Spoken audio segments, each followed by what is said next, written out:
Tout pour investir. Dose d'économie. Bonjour cher Nicolas. Bonjour.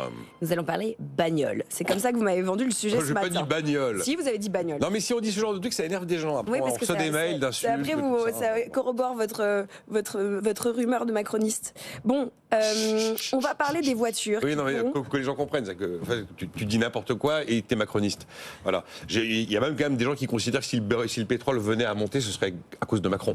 Absolument. Bon voilà, c'est juste des anecdotes, mais c'est pas grave. Bon, parlons voiture. Donc, nous allons vous poser cette question. Quelles sont les voitures qui pourraient bénéficier du bonus écologique, qui pourront, parce que la liste a été publiée par l'ADEME hier, que dit-elle? Eh ben, ce qui est frappant, c'est qu'en fait, les voitures que les gens préfèrent ne sont pas sur la liste. Aujourd'hui, vous avez 3 modèles qui cartonnent et qui font un quart des ventes d'électriques en France, qui s'appelle Spring Dacia, modèle 3 de Tesla, et la MG enfin la marque britannique, mais possédée par un Chinois, la MG4, la MG4.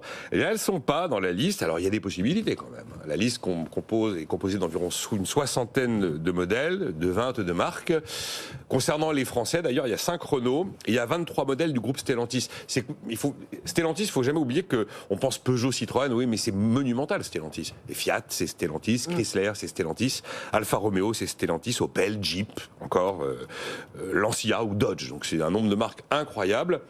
Et donc voilà, et donc on a la liste, et il y a 18 modèles Volkswagen. C'est la marque la plus représentée dans la liste qui a été publiée par l'ADEME hier. Bon, est-ce qu'on peut dire que ce nouveau bonus écolo, c'est pour lutter contre la concurrence des voitures chinoises? Alors ça n'est pas assumé dans ces mots-là, mais c'est clairement le sujet. Ce qui nous est présenté, c'est que l'ADEME a établi l'empreinte carbone des véhicules et décidé de mettre dans sa liste les bonnes empreintes carbone contre les mauvaises, en tenant compte du coût de la manière dont ça a été fabriqué et du transport. Mais il y a évidemment derrière l'idée qu'on veut se protéger de la concurrence chinoise. Le point de départ de l'histoire, c'est quand Emmanuel Macron dit « J'en ai marre de dépenser 4 € sur 10 quand je donne du bonus écolo pour aller enrichir des concurrents asiatiques ou des concurrents américains. C'est quand même ça l'histoire. Et alors il y a un élément de plus de réflexion qui m'est venu après l'émission entre 9h et 10h que nous avons eu ce matin, parce que j'en ai débattu avec mes invités. Un de mes invités défendait cette mesure, rejetant d'ailleurs l'idée qu'on puisse la considérer comme protectionniste, en disant mais voilà, on est en train finalement de l'histoire du prix du carbone et en filigrane derrière cette liste. C'est l'histoire du carbone, de l'empreinte carbone et du prix du carbone qui est traitée. Et et donc on peut considérer qu'en faisant ça, eh ben effectivement, comme l'empreinte carbone est devenue maintenant un marqueur des relations commerciales, ça revient effectivement à avoir un privilège made in France et un privilège made in Europe. Le modèle 3 de Tesla made in Shanghai n'est pas dans la liste. Le modèle Y de Tesla est dans la liste, elle est fabriquée à Berlin. Bon. On pourrait d'ailleurs s'interroger sur l'empreinte carbone de ce qui est fabriqué en Allemagne compte tenu du mix énergétique allemand.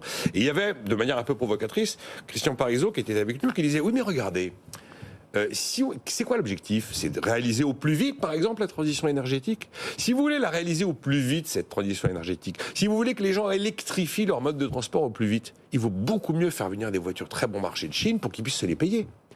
Parce que du coup, vous leur retirez des véhicules qu'ils pouvaient se payer pour des véhicules plus chers, qui, eux, sont dans la liste, mais par contre, les véhicules qu'ils avaient l'habitude d'acheter, notamment la Dacia, n'est plus dans la liste. Et donc, si vous décidez que vous faites cette liste, en fait, vous privilégiez le constructeur, le producteur européen, hein, c'est du nearshoring. Alors que si vous vous dites, eh ben, on fait venir de la voiture pas chère pour que tout le monde passe très vite à l'électrique, vous privilégiez le consommateur. Et j'ai trouvé que finalement, ce match opposant producteur et consommateur manquait pas d'intérêt dans la réflexion qu'on pouvait avoir à ce sujet. En tout cas, clairement, on est en train de faire du privilège made in France et made in Europe, c'est absolument évident. Bon, le résultat est que la liste publiée hier va très certainement bousculer le marché de la voiture électrique en France. Ça, et puis attendez, c'est bousculé dès ce soir, vendredi, hein, parce que la liste est publiée hier.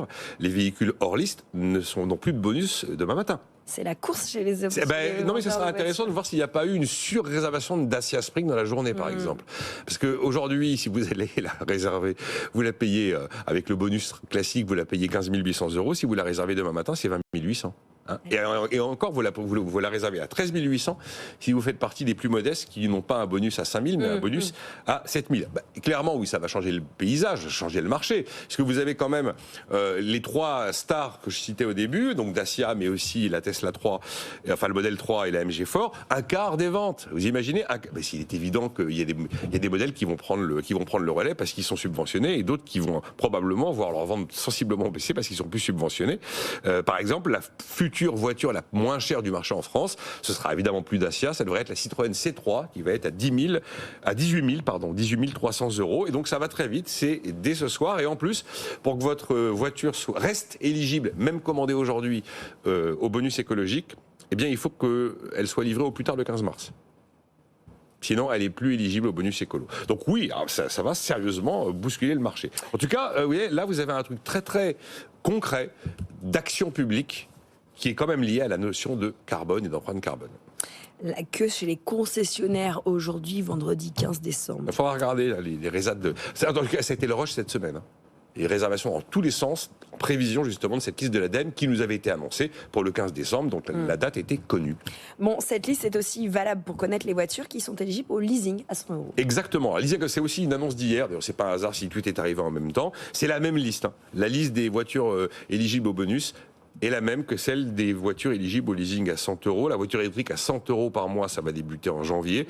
Bon, alors c'est pas évident de savoir si on est éligible. Parce qu'il y a des conditions de ressources, 15 400 € par part, à peu près la moitié des ménages les plus modestes devraient avoir...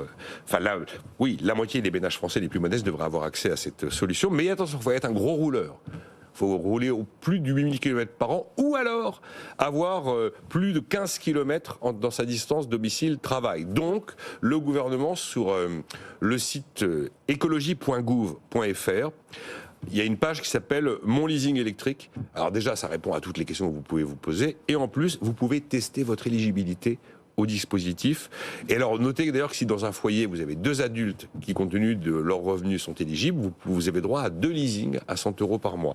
Attention, ça va s'installer doucement. Ce sera vraiment première arrivée, premier servi. Visiblement, il y aura 24 000, 25 000 leasings accessibles maximum en 2024. Normalement, ça monte en puissance en 2025. On devrait être à 50 000 contrats accessibles en leasing à 100 €.